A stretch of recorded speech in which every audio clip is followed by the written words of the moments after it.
안녕하세요. 물량 및 실험 1 14주차 열의 일당량 실험 이론 설명을 시작하도록 하겠습니다. 네, 먼저 에너지 보존 법칙에 대해서 설명을 드릴 텐데요. 에너지 보존 법칙은 물리학의 바탕이 되는 법칙 중에 하나로 고립계에서 에너지의 총량은 변하지 않고 형태만 변한다는 법칙입니다. 따라서 에너지는 전기 에너지, 화학 에너지, 빛 에너지, 역학적 에너지 이런 여러 가지들이 있고 그거를 서로 바꾸는 과정이 간단하게 소개가 되어 있죠. 예를 들어 전기 에너지가 전기가 사라진 게 아닌 빛 에너지의 형태로 전구가 빛 에너지로 만들어 주는 그런 상황이고, 빛 에너지가 태양전지에 흡수되어서 사라지지 않고 전기 에너지로 만들어 주고, 또 전기 에너지, 열 에너지, 그리고 역학적 에너지 각각의 에너지들이 어떤 방식으로 전환이 되는지를 간단하게 왼쪽 그림에 나타내었고요.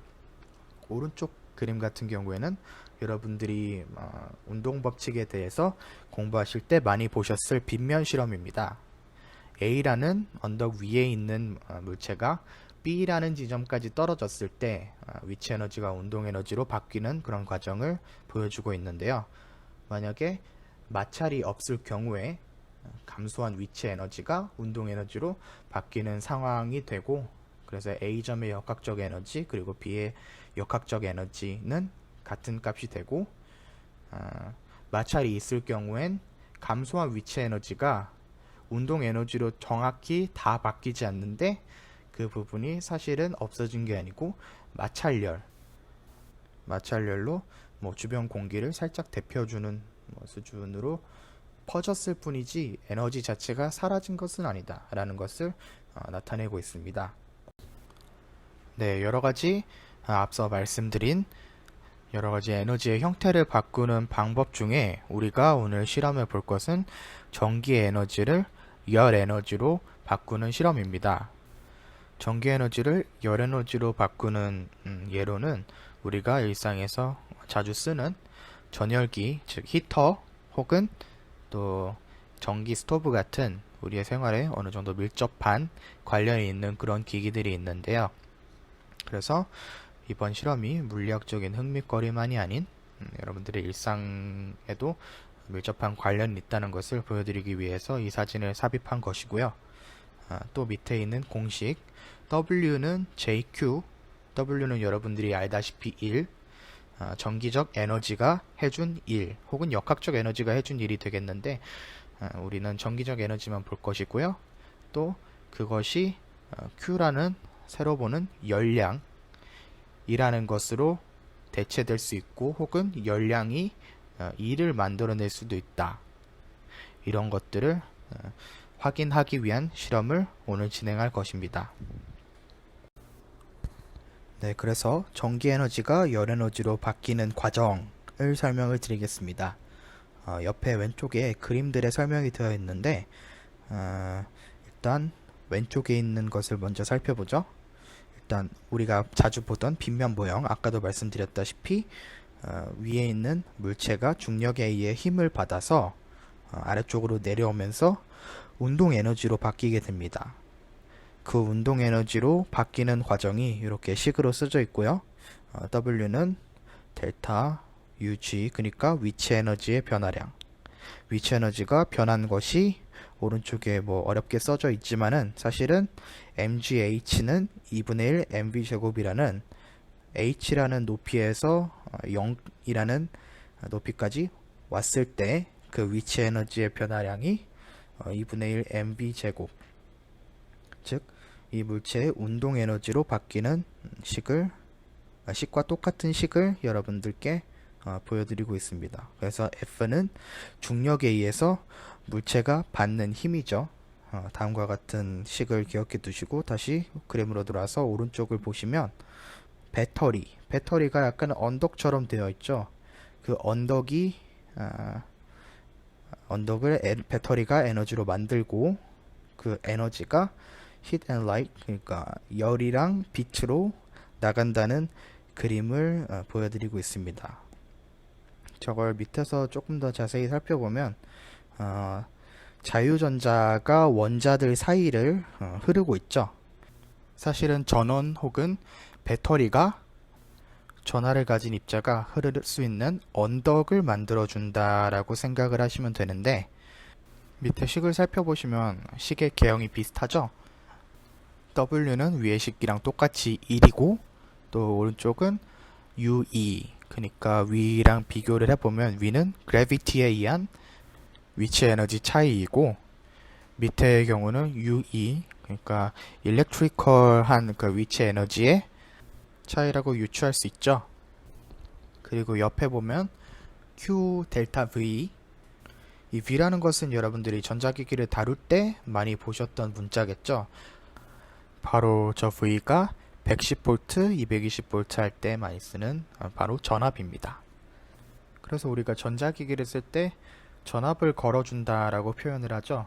그래서 전원을 연결해주면 전압을 건다. 다른 말로는 이 도선, 기기 내에 전이차를 만들어준다. 전기장이라는 형태의 힘을 만들어준다. 그리고 그 힘은 전자를 흐를 수 있게 만드는 힘이 된다. 다른 말로는 전류를 흘리는 힘이 된다. 라고 정리할 수가 있겠습니다. 그래서 그 전류는 dq dt, 단위 시간 동안 흐른 전하의 양이라고 쓸 수 있고, 또 도선 내부를 좀 더 살펴보자면 전기장이 전자들에게 힘을 가해줘서 무한히 가속할 것 같지만, 사실은 도체 내부에서는 전자가 원자와 계속 충돌하여서 전기적 위치 에너지를 계속 잃어버립니다. 그래서 그게 열 에너지로 바뀌고, 그래서 그 전기장이 해준 일이 도선의 열을 발생시키는데 쓰이게 되어서, 밑에 적혀있는 전기장이 해준 일은 전하량 곱하기 델타 V, 전이차죠. 거기에다가 Q는 IT, 일정한 전류가 흘렀을 때 그 전류값 곱하기 그 전류가 흐른 시간이 총 전하량이 되겠죠. 그래서 이 공식을 정리하면 전기장이 해준 일이 JQ라는 열량을 발생시키는데 쓰인다는 것을 알 수 있습니다. 네, 그래서 이 도선이 발생하는 열 에너지는 저온의 시스템과 접촉이 되어 있을 때 전체적으로 열의 평형이 이루어지기 위해서 고온에서 저온으로 열이 이동하는 과정을 통해서 열 에너지를 저온의 시스템으로 방출해서 그 시스템의 온도를 높여주게 됩니다. 그래서 그 열량은 다음과 같이 쓸 수가 있습니다. Cm 델타 T인데, C는 비열 물질 1g의 온도를 1도 올릴 때 필요한 열의 양입니다. 오른쪽에 나와 있듯이 물이나 콩기름 혹은 다른 물질들에 대해서 이 물질을 1도 올려주기 위해 1g당 1도 올려주기 위해 필요한 열의 양이 나와 있습니다. 그리고 M은 그 시스템의 물질의 질량이고, 그리고 델타 T는 그 시스템의 온도 변화량입니다. 그래서 우리가 실험할 시스템도 도선이 열을 계속 방출하고 있고, 그 주위에 물과 그리고 또 그 밖에는 금속 혹은 여러가지 장치들이 덮고 있습니다. 그래서 다음과 같은 공식을 써야 하는데요.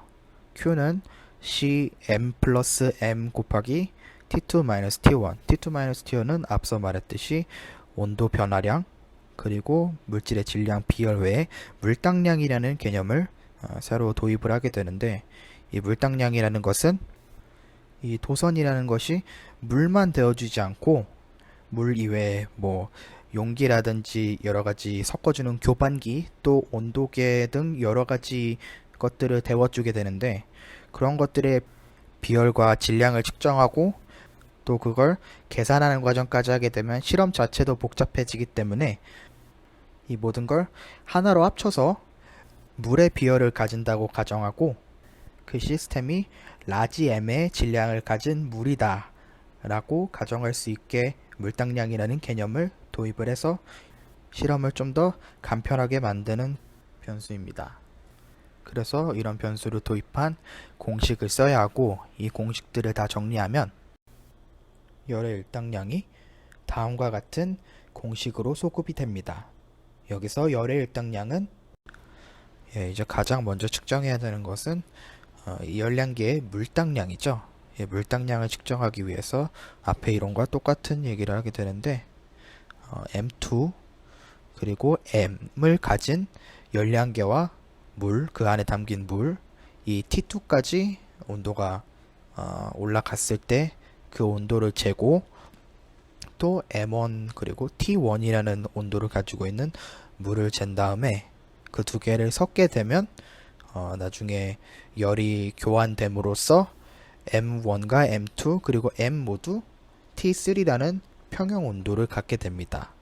그때 평형 온도는 M2와 M이 T2에서 T3까지 내려갈 때 뺏긴 열량 그리고 M1이 T1에서 T3까지 올라가기 위해 얻은 열량과 같음을 이용해서 물당량의 값을 이 공식을 통해 도출해내신 다음에 앞에 있는 열의 일당량 공식을 쓸 때 사용하여 주시고 다른 측정값들을 어떻게 측정하는지와 전체적인 실험 내용들은 뒤에 있는 실험 영상에서 설명하도록 하겠습니다.